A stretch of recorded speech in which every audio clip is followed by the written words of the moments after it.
Welcome to episode 5 of the EastTO Happy Hour podcast, season number 1.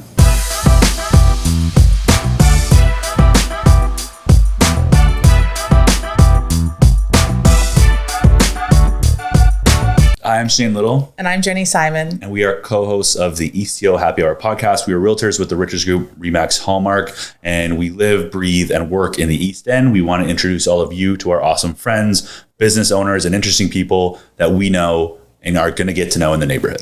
And because it's happy hour, we've decided that we're going to partner with local breweries, coffee shops, so we can have a cocktail or a drink with our new friends to get to know them a little bit better, while supporting local. So thanks so much for tuning in, and we hope you enjoy this episode. All right. Hey, everybody. We are here for episode 5. Yes. Right? Okay, right. Of our EastTO Happy Hour. We are here with the lovely Julie Mitchell. And we took our show on the road, which is really exciting. So we are at Studio Parcel, located at Carlaw and Eastern. 536 Eastern. I just looked it up. This is why we're a good pair, because I'm just the emotional and he's like, I got the details. I just had to give you the facts. I'm going to give you everything you need to know. So, which is the big part of taking this show on the road, was I wanted to kind of show off your space. And we're right now in the boardroom of this building that's I would say your baby. This is my first baby. Yeah. I had this baby when I was pregnant with the real baby. We got to see some photos of this original baby. Oh, I have some in the corner there. Okay. So, because we're EastTO Happy Hour, we're right now drinking the most unbelievable Ontario lager from Aveling. So cheers to that. It's delicious. It's crisp. It's fabulous. And they said it's done with the Master's Green. So it's the Master's. Yeah, it's just been crowned. I love the label too. Me too. Yeah, they really get it. They really do. We just gave them a gushing 5 minutes of how much we love Aveling. I'm having a big party there, actually. Are you? I have a group of entrepreneurs coming in June, and instead of Toronto, where you go to all the places that tourists go, why not experience a real neighborhood? So the whole event is everything in our neighborhood. I love that. And that's really what it's all about. Like when I go to like another city, I hate going to like the tourist traps, which I'm sure we do, and it's, you get stuck in there. But then when you go to places that are authentic, holy shit, it changes the whole vibe. You feel what it's like to live there. Yeah. You see it from a good perspective. So you're doing the event at Aveling, and then so what else is involved in? So they're staying. Well, I'm staying at home. Yep. But the group is staying at the Broadview Hotel. Amazing. Perfect. And then, we're doing we're in like little business pods, and so we're doing a challenge where we're given a box of ingredients and things we can make a cocktail, and Chef is leading all of that. Awesome. Chef Cheryl was on episode 4. Yes. Yeah, amazing. She's leading that and bringing in some Leslieville celebrity judges. So we're doing that here. Fun. And then we've got a yoga class at Chi. We've got the Aveling dinner. We're doing a cannabis cocktail event. Wow. Ooh. Private shopping event at Good Neighbor. Oh my God, Nice. Fabulous. Where can we join? Yeah, I know. And then we're also doing this neat thing where we'll break into small groups of 4, and your group is assigned a coffee shop or a restaurant for breakfast. So you'll just go for an hour and have breakfast with 3 other people in the group. Yeah, so they're getting a taste. They're getting the whole Leslieville experience. I love this. And so how is that group formed? Like, what is this? Is it? This is part of, so I'm in this organization called EO. Okay. So this is a chapter. This is called the Canada Bridge chapter. So we're a brand new chapter, small group. It's usually affiliated with us. There's a Toronto chapter. So it's entrepreneurs who are just looking for like-minded people who are interested in learning and growing their business and being better in their leadership roles. That's very cool. Very cool. And speaking of business, how many businesses do you own now? Well, The ultimate businesswoman we're talking to. I started with Parcel, which is this building was bought to house Parcel. And then, so that was started that in 2003. And when I started it was I started in a physical building on Queen Street near River Street. Yep. And then we just outgrew that and then spotted this building and thought it was pretty awesome. And yeah, so moved here in 2007. Bought the place in 2006, moved in 2007. So Parcel, brand strategy, communication, design, small company, 9 employees, lots of freelance talent, so mainly designers, strategists, writers, project managers. So we basically help companies make sure that their brand matches how amazing their business is, and sometimes there can be a disconnect. Mm-hmm. So we help them get that right and figure out the messaging that matters to their different markets. So then we opened Torque on Queen Street in 2016, so 6 years ago. 6 year anniversary. May, yeah, it's our 6 year anniversary. So we started on Queen, and we had some challenges with our landlord. So we decided we wanted to find a really nice landlord, and I knew one. Her name's Julie Mitchell. Had some space available. Yeah, well, we didn't. We had to negotiate with the tenant too. Oh, wow. Yeah, so we had a tenant that needed to leave, but we moved Torque in. And with the pandemic, the team started working. The Parcel team started working at home, and everyone was happy, and it worked. And why make them come back if they don't want to come back? But we need to do something in the space. Parcel still pays quite a bit of rent. Torque's trying to pay rent. So we decided to turn this into a corporate training and event space. So we now have the boardroom available for bookings, our little lounge in the front, and then we have a training room in the back that has seating for 60 people, or we can do more if it was a different type of setup. So full service, catering, AV, and yeah, so we just started that. We're just about to launch the site, and we had our first event 2 weeks ago. Amazing. I was there at the first event, and that's when I was like, Julie. That was a trial event. Okay, I was at the trial event. So I was at the first trial event. So I wasn't the first for the pre-event. Okay. But I was like, we're doing our podcast here. Mm-hmm. Because I think it's really important for, especially right now, that a lot of people maybe have dissolved their workspaces and they're all working from home, but you still want to get your team together, or you need to have like that central location, and you can't get more central than Leslieville, in my opinion, my humble opinion, then that you can at least say like, okay, we're not going back to our physical office that we've given up a year ago due to COVID, but now we have this professional space that we can use the AV equipment, catered lunch. Like, it's a really incredible idea. It's very cool. Hopefully. We'll see. Yeah. Brand new, but we'll see what happens. Time will tell. And then, so Jenny knows you much better than I do. So can you talk to me a little bit about how Torque kind of came along? So obviously if you're running Parcel at that time, they're not businesses you think sure, go hand in hand. Well, it's amazing because one of the things that happens when you've had a business for a long time is you learn so much along the way, and then how awesome to get to start over, but apply everything that you learned along the way.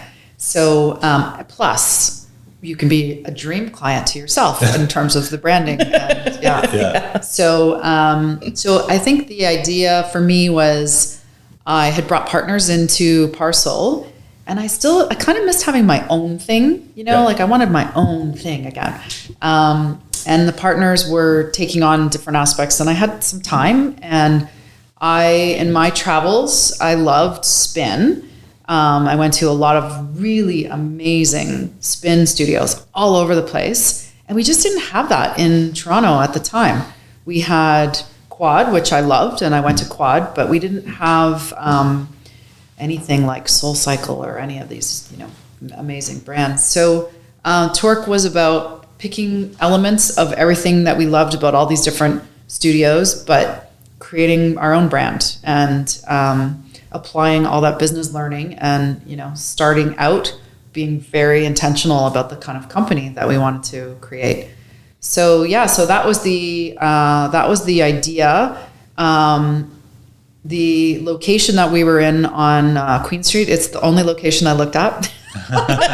One and done. It was great. It was a great location. It was a hole. It was terrible, but it had an industrial garage in the back.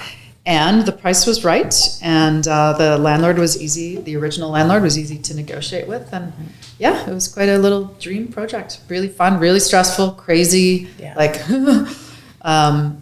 and then it took about 6 months, and then it just really started to take off, and people came all the time. Just super fun. That's amazing. Yeah. And how did you kind of assemble your super team for Torque? Because I know we had Cheryl on for episode 4, and she was talking about that you used to go into her shop, and you seem to have this eye for talent. So how did you kind of assemble that original Torque crew, and what went into that? Well, I think it started with relationships with people that I knew as good trainers in the community, and many of them are still with us. So I knew Justine. I worked out with Justine, thought she was amazing. George, who's just recently moved on to other opportunities. We met at a gym. Yeah. And when I met Jenny, I was like, you need to be a spin instructor. So Julia, at first I was like, I don't know if Julia likes me. And then one day you're like, we're going to work out together every day, and we're going to do this. And I was like, okay, yeah, no, I'm in her fold. Okay, this is cool. She's a badass, so I like it. And then we started working out. And I remember at this gym we've talked about, I still dream about this gym. Like, there's no gym that's ever come into Leslieville or Toronto for that matter that can compare to Energy Exchange. Like, shout out to them. They fucking nailed it. And if they opened up another one, I would be their first customer back. Amazing. And so, but Julie, it was really expensive for the time. It was before the era of these boutique gyms in Toronto. So everyone was at Good Life paying $25. And then here we are at Energy Exchange, and it was $200 a month. And it was oh my God, it was almost alarming until you started going. You're like, oh, I see why. And then I remember talking to Julie, and you were like, oh, you got to come to Quad. Quad's amazing. I went, I'm spending $200 a month. And this was a long time ago. And I was like, are you kidding me? And then I just kind of coming through the fold of everything. And then I never went to Quad and then it closed. Mm-hmm. But it was smart because I saw you and you were like, well, Quad closed. Sucks. So I'm just going to open up my own spin studio. You should come and be an instructor. I was like, what? It was amazing. Yeah. So we got lucky with that because the instructors were looking for a home. The customers were looking for a place to spin. Yeah. Bruce was available and interested and helped a lot with the decisions around the bikes.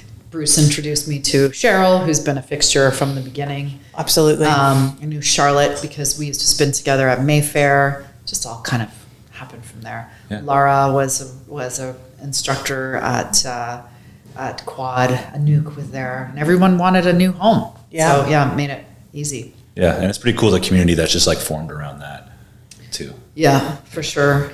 It's been, and we have people who have been riding with us since the very beginning, and they're still here, and tons of new people. There's always new people coming in, but yeah, it's I think people feel when they come in, it feels like you're welcome. It is definitely a place where you feel connected to the community. It definitely is. And I love the vibe, and I love the dark room aspect of it too. You can go in, no one really sees what you're doing, but then you also have that when they put the leaderboard up, you do have that accountability. So if you are competitive, you kind of get the best of both worlds. And if you're really not, you can spin outside. Yeah, exactly. Yeah, exactly. It's true. Well, the laneway was heaven sent for COVID because we all got to ride, be together, have a misting station.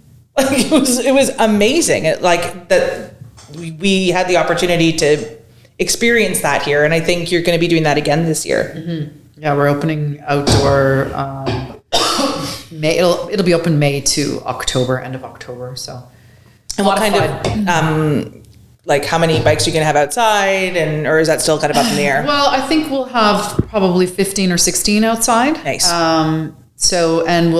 We won't have as many classes, so it'll just be a little more novel. We'll have classes when it's busier, not in the mornings, early mornings, because we had some challenges with our neighbors, and we don't want to have challenges with neighbors. So we'll behave, and we'll put people. We won't put the booming, awesome Bruce voice outside. We'll keep him inside. Keep him inside. Keep him inside. Yeah. So it'll be good.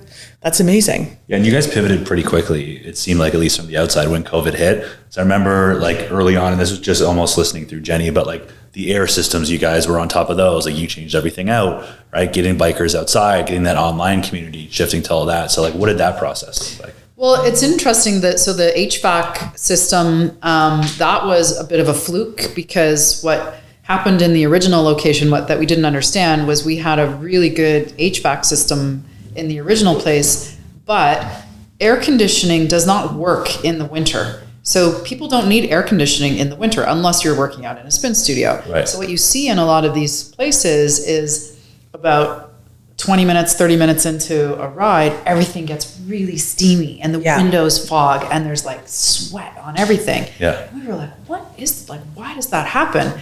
And it's all about like taking the air out of the space. But the AC units only operate when it's a certain temperature outside. So you have to get special units that can still operate in the winter. So you're using air conditioning in the winter. And then all the air is being basically eliminated from the room and fresh air from outside is coming into the room. So because we didn't want that experience where, I don't know if you remember this in the original tour, but you'd be in this really busy class and all of a sudden these massive drops would fall from the ceiling.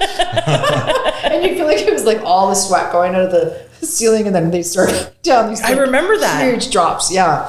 So so we just brought in some experts and said, we don't want that in this space. We want it to be like, we want it to stay cool. We weren't really thinking necessarily about like the air issues that we were about to face. So we were a bit lucky with that. And it was a big price tag, but worth it, obviously, because of COVID.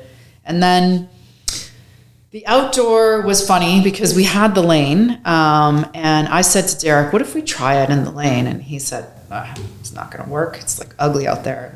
Who's going to want to spin in the laneway? I said, let's just try it. Yeah. Let's try and see if it works. So we tried it for a week and it worked. Absolutely. People came and they wanted to be there. So we did that the first year.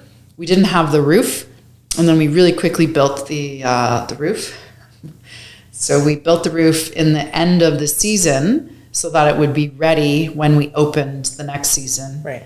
And then the misting thing was just kind of funny. I think I was somewhere, like I was at a patio somewhere hot, and they had this mist that came out, I think in Arizona.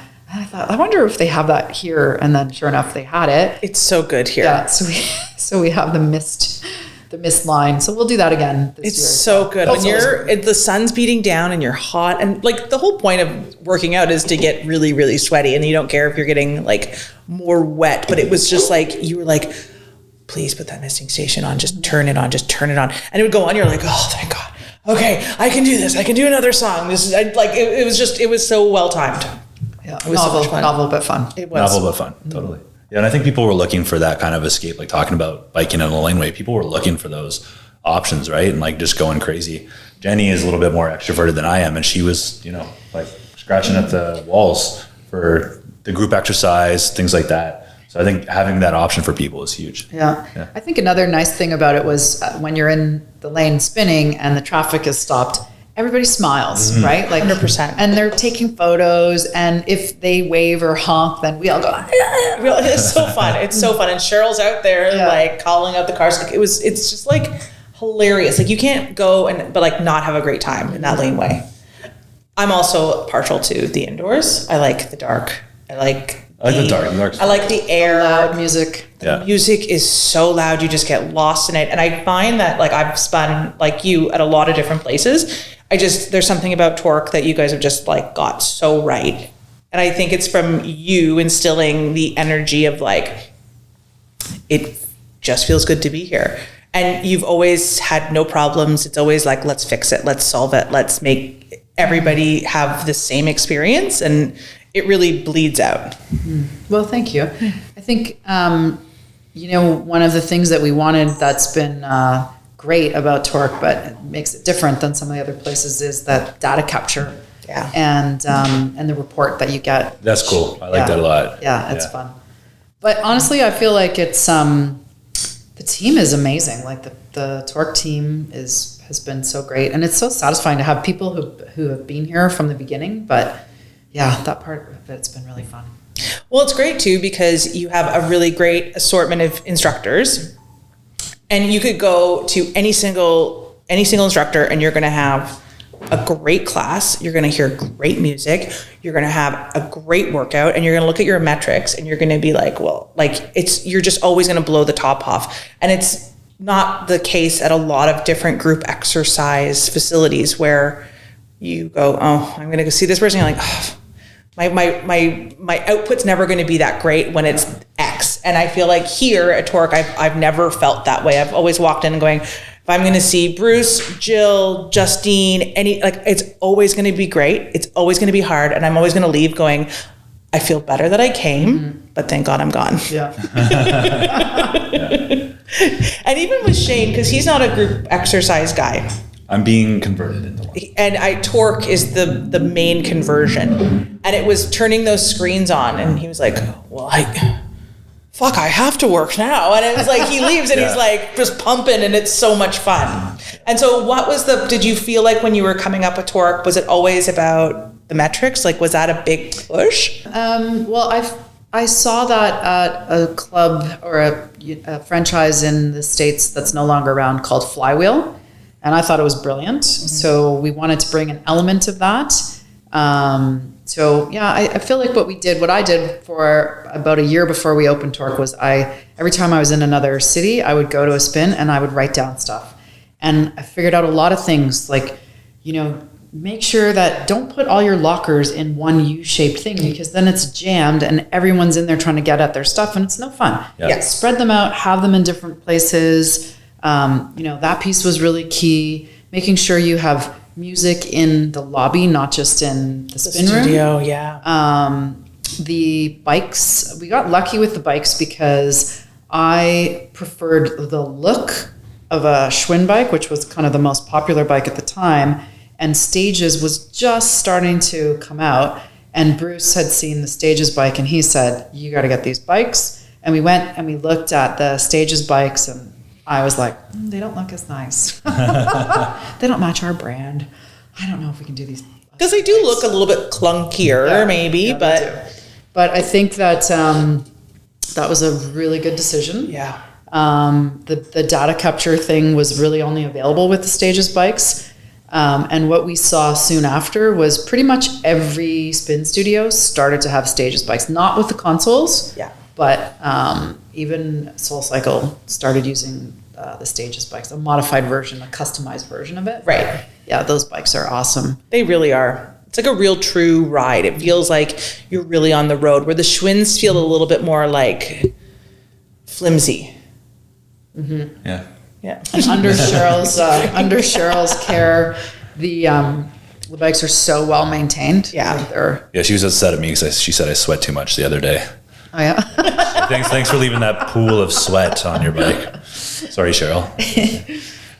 Where was your favorite place to spin when you were doing your little tour and market knowledge? Where was your favorite place to spin?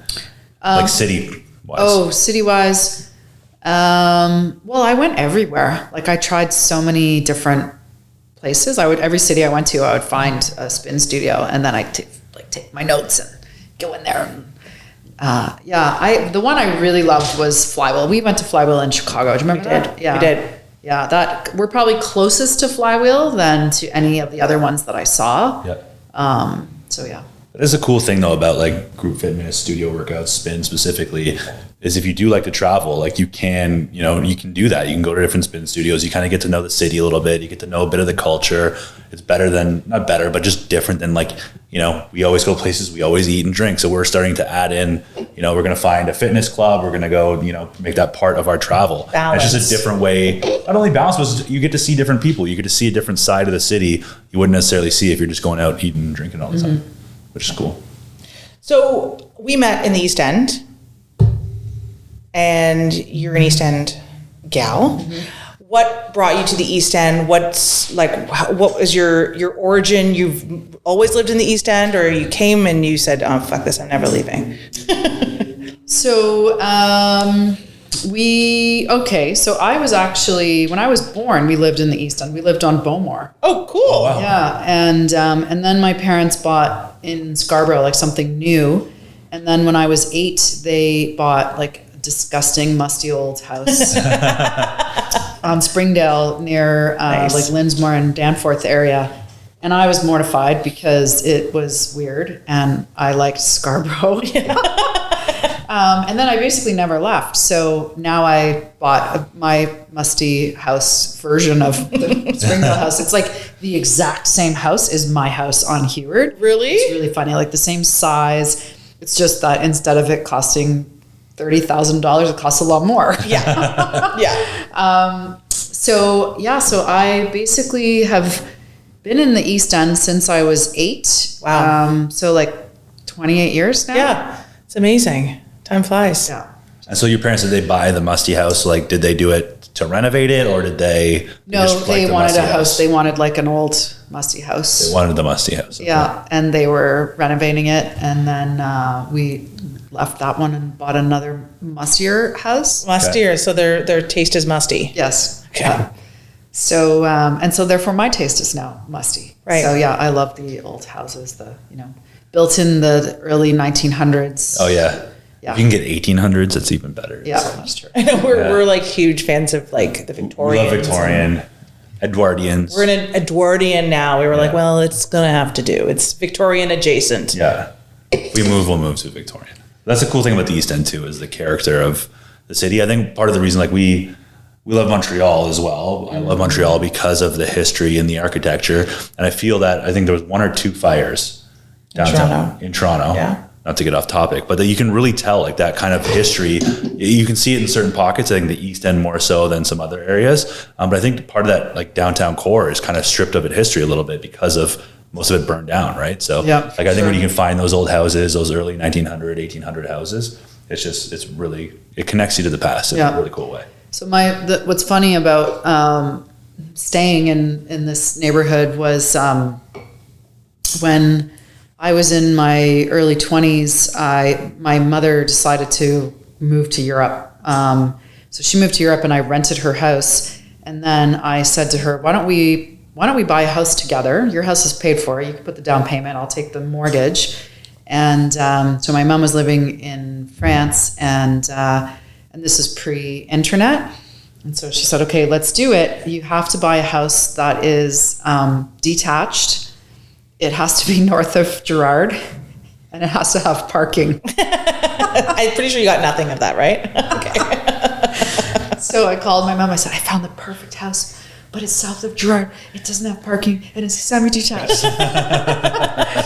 I said, but you're going to love it. It's amazing. So that's She trusted you? Yeah, so she didn't see it. So she didn't see it for a year and a half. Wow. Oh my I mailed God. photos. And I found tenants for her. It was duplex, so I found tenants right away, and then I was sending her money. And she didn't see it for a year and a half. You're the dream daughter. And then Here's your investment. but I Yeah. had a garage sale of all of her stuff in the old house, and there were things that I didn't know were like Royal Dalton figurines and things like that people were really thrilled to. You're like, yeah, 50 cents. Yeah. That old thing, it's musty. Take it. Yeah. It smells musty. Yeah, just 10 cents. Okay. But I guess now you know better. You won't sell her stuff. Yeah, I won't have another garage sale. I won't be selling Marva's stuff. Oh my God. So so that was what was funny then was there was no Leslieville. Well, there was Leslieville, but it wasn't the Leslieville we know. No. There was nothing on Queen Street. There were no restaurants to go to. One of the first places was Bonjour Brioche, which opened right around the same time that we moved in, like around 1995. Okay. And it was thrilling to get our first restaurant, which was a little tiny place called Barrio, not the Barrio that we know, but a different Barrio, a Barrio where you could smoke. Oh, wonderful. Those were the days. Yeah. So that was really exciting. And then things started to slowly, we used to, Hello Toast was another one that was awesome. I just recently talked about this with someone and I didn't realize because I remember seeing Hello Toast and it was at Pape and Queen and it was done as like a kind of like tongue-in-cheek to Bonjour Brioche. Right. And they were like, okay, well, your Bonjour Brioche will be Hello Toast. Like, take that. I was like, that's such I don't even know why I never clued into that. Yeah. We had Derek's 30th birthday party there. It was Fun. $15 a plate. That's amazing. I remember Strattingers. Strattingers was there in like the early 90s. And I never went there. oh, great curries. Oh my God. Like some of the best curries. And that patio. So now that Leslieville is trendy and Riverside and all that stuff, what drew you to the East End if there was was nothing nothing. around? Like, what was it? The people? Was it the Just so visionary, you know? just ahead of my time? I think it was just like wanted to buy a house and what was affordable, right? Yeah. And Degrassi Street at the time was Before Drake. was very affordable. Yeah. Yeah. So it was just a fluke. It was really just luck. There was no like master plan or, I was familiar with the East Side. Didn't look anywhere but the East Side. Yeah. Right? I was working in around Berkeley Castle, so I wanted to be somewhere not too far from work. Yeah. But I remember like people would say, "Oh, you live in Leslieville," and I'd be like, "I live in South Riverdale." I know I wouldn't go to Leslieville. Are you kidding me? But there was a time when like I grew up in the beach and I'm a beach girl, and I remember being like, you'd take the streetcar to go to the Eaton Center and you'd be like, you don't get off in Leslieville. Like I remember like my mom would be specific, like if it short turns at Broadview, like, and at the time it wasn't the sexy Broadview Hotel, it was the very sexy Jilly's. And I'd have to walk, and I was instructed very clear, you get off at Broadview and then you walk over to Carroll, don't wait for the streetcar at Broadview. Like there was like They were going to recruit you? I was scared. Georgette was scared. I don't know. And so I was like, well, listen, I'm a good beach girl and I'm going to just do what my mother tells me. And we were young. Like we got a lot of like freedom as kids. My brother and I would just like take off and go to the Eaton Center in the summer. But it was like not the place to go wandering around for like young kids. And it's really amazing where it's at now. Mm-hmm. Like it's such a desirable neighborhood and it's like where everybody in the beach wants to go. Well, when Charlie was little, he did not understand. He kind of had the same perspective I did about the musty house. And he had friends living in places, beautiful neighborhoods like Leaside. And he said, "Why do we live here? It's disgusting." I said, "What are you talking about? It's amazing. What is disgusting about it?" He said, this is like my 4-year-old. He said, "Well, there's cigarette butts everywhere." I said, "Well, that's true." There are. But it was a lot of wonderful dive bars along Leslieville. I think there's like, I don't even know if there's one anymore. I thought it was Tasty Chicken, but I think they're gone. No, we have a new place where you can buy lottery tickets there. Right. Not Yeah. Tasty Chicken. Yeah, because it was like the last of like the $2 beers was Tasty Chicken. Mm-hmm. Did you go there, Jenny? No, I never did. But I just, you see the crowd and you're just like, this is nice. This is the last place for them. They were really known for their chicken. I hear it was tasty. They didn't have any chicken. They never had chicken? No. Just $2 beers. My A God. tasty chicken with no chicken. Yeah. So you lived on Degrassi. How long did you live on Degrassi for? 15 years. Wow. Maybe you knew Daniel. Yeah, you might have known Daniel. Who's Daniel? Daniel is the previous owner of our house. Passed away in the house. He was a street legend. Apparently. Everyone comes up to us and they're like, well, Daniel was a saint. You guys have like... They're trying to get the laneway named after him. Oh, neat. So he was an would you like another institution. one? Sure. Oh, I thought it was only one beer limit. No, Are you absolutely not. kidding me? Absolutely not. Yeah. I've been nursing my beer because I was like, shit. I was wondering why you were nursing your beer. I was like, No way. Yeah. I should have brought you 2. Okay, so you were on Degrassi for 15 years and then you moved to where you're at now? To Heward. That's amazing. And So we moved to Heward. We wanted... Our house on Heward is about the same size as the house on Degrassi. Well, now we did a reno, so it's a bit bigger, but I wanted light. We didn't have a lot of natural light in our house on Degrassi in the semi-detached house, and it felt very dark, and there was a lot of beautiful dark wood, which I was not allowed to paint. Right. So I wanted a house just with more natural light. Yeah. It is. It's bright. It's airy, and I love. Like, I think your location is so great because you're like right little walk to here, and then when Torque was on Queen, it was like a walk to Torque. Like it was just like boop boop boop. Like you're so central for what you do and now I just work from home, so your commute's even this better. is too far. Yeah. This is like 100 meters to go to work. This is a long commute for you Ridiculous. now, yeah. Ridiculous. Sorry, guys. The traffic was insane getting down here. And so, studio parcel. What was the creation? What's your vision? Where do you see it going? Let's talk about this because it's pretty cool here. Sure. So I'm not looking for it to be like a rocking busy location. Yeah. I was trying to figure out how could we generate some income, take a bit of pressure off parcel because the property taxes are high, and looking to, drive some revenue from a building. I don't want to sell the building. And the WeWork model did not appeal to me. So I love the idea. And then I also do facilitation and workshops. So it's kind of a natural, well, what if you have a place where you can do that? Yeah. We're not heavily promoting that as part of the Studio Parcel. Studio Parcel is more a place where companies can come and do a planning meeting or a strategy session or a fun workshop and just bring their team in and have a great open space where everything's turnkey. We provide the catering. So everything is on servingware. So to minimize waste. So one of the things that I see when I go to places because I do a lot of facilitation, when there's catering, there's so much waste. Yeah. And it is like the styrofoam containers and all the plastic. And so we wanted to minimize that. So we have a lovely, awesome set of IKEA dishes. Nice. That the food is served on. And just something that felt like it has it's got a bit of a design feel, but it's not too much. So it's not like a hotel. It's cozier than a hotel. Mm. And it's just a funky space that is more accessible in terms of meeting space pricing as well. So right. I think, we were trying to figure out where to price. So we're trying to price mid-range, but good value for what you get. Focus on really good food and just a room that's really comfortable and airy. And so, we'll see. It's early days, but the idea is we're hoping that maybe we have 4 or 5 bookings a month once we get it rolling. We haven't started the marketing yet. Yeah. And groups will come in, and then we had one group, and then someone through a referral of that group actually booked another event. So amazing. We've got 4 bookings right now, which is exciting.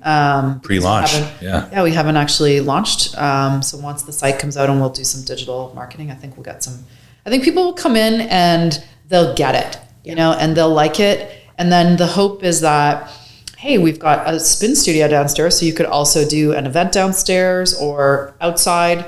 The group that was in a few weeks ago did a cocktail party, so we set up a bar downstairs, and it was really, really fun. We should do that. We should do that. I was just thinking that. Team ride. We should do a team ride. Totally we can do. And a workshop. And a workshop. Yeah. But really, we really could. And this is client party. Could you do client event, party? Educational client event. Events. Yeah, clients love that stuff because then you invite them to bring their teams. Yeah. So. Well, also the location's perfect. You can't get more. No, and it's nice to be especially I'm thinking for our purposes, and this might, not translate to everybody, but there's a lot of sensitive files, and there's paperwork that's kind of all over our office, which our office looks really great, but it's nice to come somewhere neutral where you don't have your whiteboards up and your, everything that's kind of yours. It just kind of makes all of our trade secrets. Richards Group proprietary. And it's also nice to be hosted somewhere, right? Yes. Because when it's your place, then you're cleaning and you're organizing, and then sometimes the owner says, we'll all facilitate, and it's just nice to go somewhere and have it taken care of. Yeah. For you. And then you get to relax, you get to focus on your guests, so you're not worried about beer spilling or whatever.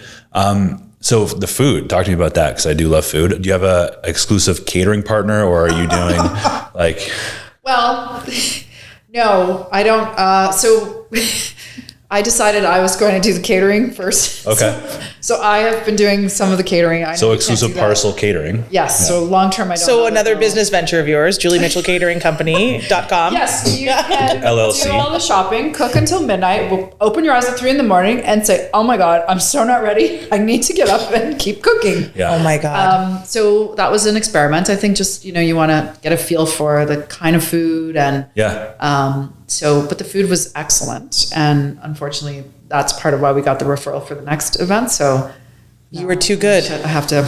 You have to deliver again. Yeah. So, but we have very talented local catering people, and I think that we'll be able to find some people who are interested in that. But what I want is for there to be minimal packaging, and for the food to just be very thoughtful and healthy. So what I find when I'm facilitating at a lot of these events is the food's kind of an afterthought, and it tends to be sandwiches. Yeah. And then what I see is people removing bread and eating the fillings from the sandwiches, and there's sugary treats, and it's not the right kind of food.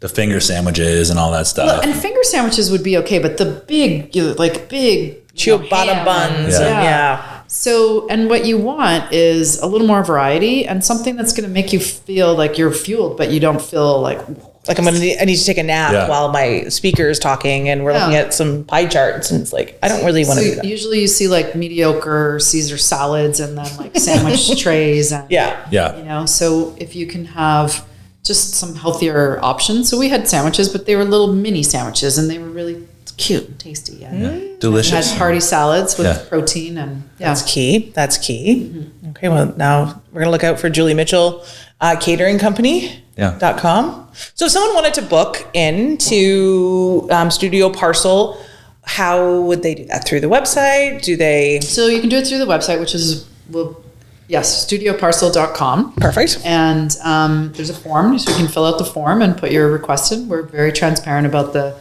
pricing, and then you can look at what the add-ons are if you wanted to look at, you want to do something for your team, but you don't really know what that is. Then we've got options for different workshops, so you can do something on team alignment or on better communication or like running more effective meetings or whatever. We've got all sorts of modules, so we can put that together for you, or you can come in and run it yourself, bring your own facilitator. That's always an option. That's amazing. I love that. And so are you running that then? Are you, like, if someone did want to do those different kind of boot camps and things like that, is that something that you're doing, or do you have staff on that? Or So we have a couple different people depending on what the subject is. So I do many of them, but then we have some external facilitators that are experts in. So we have an amazing person that we work with for voice. So I've met him. Will, yes. He's amazing. We just actually booked him again for something for Torque. He's amazing, not even for people that need their voice. Like we did a workshop with Torque for, speaking and instructing and things like that. But there was things I took from that class just for like living and like in work environments and human environment. It's just the people that you've aligned yourself with are pretty incredible. Yeah, so we have a few different, depending on what the topic is, or we can find someone if they're not in our group. So that part of it is, like, that's an area of interest. So I love facilitation and I run workshops for other companies and boards, that kind of thing. But the idea for Studio Parcel was more about how can we just rethink this space and make sure that it's being used and that we can generate some revenue with it. Totally. This is the crown jewel of Leslieville. Oh, thank you. I will say that, and every time Mark Richards drives by this property, he goes, see that? I could have bought that. I remember 20 years ago that house by Billy Much for sale. I almost got it. And I went, no, you didn't. You didn't even offer on it. Fuck off. I know that Julie Mitchell bought it. And then he's like, see that?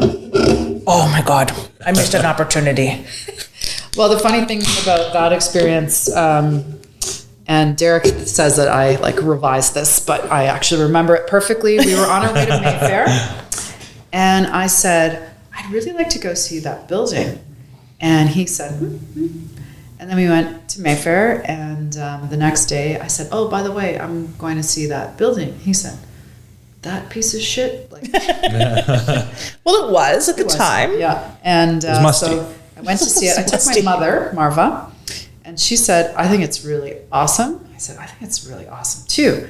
And Derek was like, and I couldn't figure out the financing.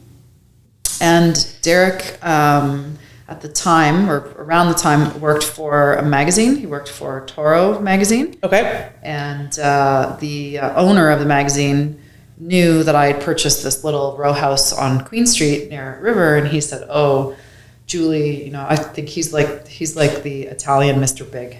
Okay. If we were looking for more properties downtown, if you ever want to do something together, give me a call, let me know. So I couldn't get this one financing together, so I called him up and I said, I have this building, I'd really like you to take a look at it. He said, oh, okay, honey, I'll take a look at it. And then he called me back and said, it's awesome, do it, go for it, put an offer in. And so we put an offer in, and then at the same time, someone that I know that is in do you call it? When environmental checks and studies or something. Yeah, when you have to get the done. So a friend of mine, I asked him if he'd come take a look at it just to see what he thought of, the because you have to be careful about that stuff. Contamination and soil and And he said, Julie, this building, it's a gift. If you don't buy it, I'm buying it. It's true. That's when you know, though, right? When you've got like the right people behind you and you've got the right support and people are being like honest and, transparent. Yes, but then you have that buyer's regret where you have other people who think it's just bananas and they don't get it. And, we had trades coming in and they'd say like, so you bought this? And I'd say, yeah. And they go, why? So that part. Because it's amazing. You can't talk to people that don't get it. I work with a mortgage broker that lives on Booth. And she bought her semi-detached house on Booth for $650,000. Overlooking the park. Overlooking the park, like in 2012. And she bought it, firmed up on the deal, and she called her family, and they were like mad at her. They're like, well, you paid that for Leslieville? Like they were actually upset. And that's probably like a $2 million house now. So you got to, go with your gut a little bit. Yeah. We had the same experience with Heward. The house was for sale, and then it was delisted. And so we had an idea of the offer we were going to put in. And then we heard that someone was putting in a much higher offer than what we were going in with. And the house at the time, 2010, was listed for $699. But we knew that someone had put a bid in for $850. So we had to go higher than $850. So we ended up going in with, it was just like put your single bid in and that was it. And so we went in with $950 because there were 11 offers. And then some people, including some real estate agents, thought that we were completely had no idea what we were doing, which we didn't. And I had that oh my God, we just paid so much more money than we should have for this house. And I struggled with that for a while. And same thing now, it doesn't matter. Now it doesn't matter. It doesn't matter. When it comes out in the wash. But there's no matter what, even if you feel like you've got the best deal, 5 people are telling you stole the house, it still is a sinking feeling because it's not $30,000. It's hundreds and hundreds of thousands of dollars. And it's and not to make this too much about real estate, but they are talking about putting in transparency in the bidding process right now, which I actually fully agree with. I think you should do that because, if the other offer was $850 and they were topped out at that and you could get the house for $865, not only is that better for you, I think that's a better reflection of the actual market value, right? You're not just throwing money at it because you love it, which is, again, the Toronto market's been very good. And now, 10, 12, however many years, it doesn't matter. But that's not a good way to run, a market. Sure. You don't want to leave and wake up the next day and go, oh my God, what the fuck have I done? Yeah, you never want to know. But I think it would be good if everyone did know and it was just even playing field. Right. It would eliminate some of that for sure. But all right, I think it's time for my rapid fire questions. Jenny's famous rapid fire questions. So it's pretty quick. It's going to be hopefully painless. I will say someone on one of the episodes, it froze and it was 5 minutes until they said, we'll give you the first question. It's what's your favorite restaurant? And this stumped them for about 75 seconds. I was just name any restaurant. At a certain point, I'm like, just name don't even tell me your favorite one. Just name a restaurant. And they were like, so I'm going to give just a couple questions. We're trying to answer them as quickly as possible so that we can cut it up and make it into a nice little reel. The goal is if we can get it under 60 seconds, we kind of will put to. Do I get to get $1,000 or something? Well, them all. You get.